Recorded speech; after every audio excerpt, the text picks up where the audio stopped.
ఒక్కసారి కొమ్మూరి గోల్డ్ కి కాల్ చేయండి. తాకట్లో ఉన్న మీ బంగారాన్ని విడిపించి మార్కెట్ ప్రైస్ కి వాళ్ళు కొనుక్కుని మిగతా డబ్బులు మీకు ఇచ్చేస్తారు. హాయ్, వెల్కమ్ టు మనం టీవీ. మనం టీవీ ఉన్నది మన కోసం. ఐవీఆర్ఎస్ సర్వే, ఈ మాట వింటేనే సింహపురి టీడీపీ ఎమ్మెల్యేలు షేక్ అయిపోతున్నారు. అది ఎక్కడ తమ కొంప ముంచుతున్నారని మెజార్టీ ఎమ్మెల్యేలు కంగారు పడుతున్నారు.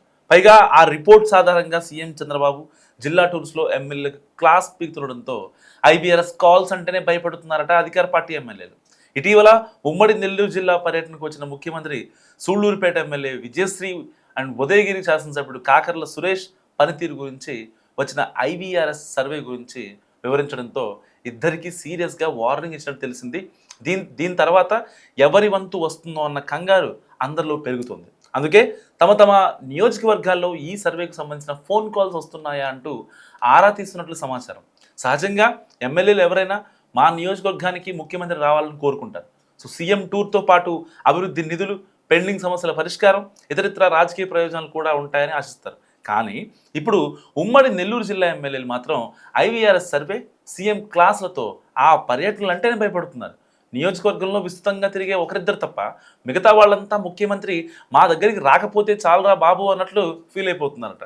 సో ఆయన వస్తూ ఏ సామాజిక వర్గాలు దూరంగా ఉన్నాయి, పార్టీలో ఎంత శాతం ఎమ్మెల్యేపై అసంతృప్తి ఉంది, అండ్ ప్రజా సమస్యలను ఎమ్మెల్యే పరిష్కరిస్తున్నారా లేదా, అసలు ఎమ్మెల్యే అందుబాటులో ఉంటున్నారా లేదా లాంటి రకరకాల సర్వే రిపోర్ట్స్ను వెంట పెట్టుకుని వస్తున్నారు. సో వాటి ఆధారంగా క్లాసులు తీసుకుంటే తట్టుకోలేమన్నది ఎమ్మెల్యేల మాటగా తెలుస్తుంది. ఇటీవల నాయుడుపేట, వింజమూరులో పర్యటించిన చంద్రబాబు సర్వే రిపోర్టు ఆధారంగా ఎమ్మెల్యేల పనితీరును అంచనా వేసి వారికి పలు సూచనలు చేశారు.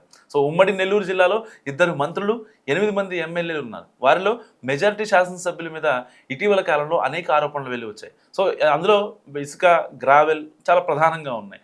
ఈ క్రమంలో చంద్రబాబు నియోజకవర్గంలో పర్యటిస్తే తమ బండారం ఎక్కడ బయటపడుతుందో అన్న ఆందోళనలో కొందరు ఎమ్మెల్యేలు ఉన్నారు. సో చంద్రబాబు వస్తే ఎక్కడ తలంటేస్తారో అన్న ఆందోళనలో కూడా ఆ ఎమ్మెల్యేలు ఉన్నారట. సో మరోవైపు జిల్లాతో పాటు నియోజకవర్గ కేంద్రాల్లో ఉండే కొందరు అధికారుల పనితీరు సరిగ్గా లేకపోవడం కూడా ఎమ్మెల్యేపై ప్రభావం చూపుతుంది. సో ఎమ్మెల్యేలు అధికారులతో సరిగ్గా పని చేయించుకోవడం లేదన్న భావన టీడీపీ పెద్దలకు ఉంది. అందుకే అసలు కంటే కొసర మీద దృష్టి పెట్టి అవినీతికి పాల్పడుతున్న అధికారులను లిస్ట్ అవుట్ చేస్తున్నట్లు కూడా తెలుస్తోంది. అయితే ఇక్కడ గమనించాల్సిన ఒక ముఖ్యమైన పాయింట్ ఉందని అంటున్నారు కొందరు ఎమ్మెల్యేలు. సర్వే కోసం ఐవీఆర్ఎస్ కాల్స్ ర్యాండమ్గా వెళ్లే క్రమంలో వైసీపీ సానుభూతి పరులు కూడా వెళ్తున్నాయని, వాళ్ళు ఉద్దేశపూర్వకంగా రాంగ్ ఫీడ్బ్యాక్ ఇస్తున్నందువల్ల కొన్ని అంశాల్లో తమకు తక్కువ పర్సెంటేజ్ వస్తుందన్నది వాళ్ళ ఆవేదన. అయితే ఈ ర్యాంకింగ్ గురించి కొందరే ఆలోచిస్తున్నారని, మరికొందరు మాత్రం మా దారి దందారి అన్నట్టుగా అడ్డసుడిగా చెలరేగుతూనే ఉన్నారనేది జిల్లాలో టాక్. సో వాళ్ళ సంగతి ఎలా ఉన్నా ఈ సర్వేలు, సీఎం క్లాసులతో మాత్రం చాలామంది భయపడుతున్నారనేది వాస్తవం.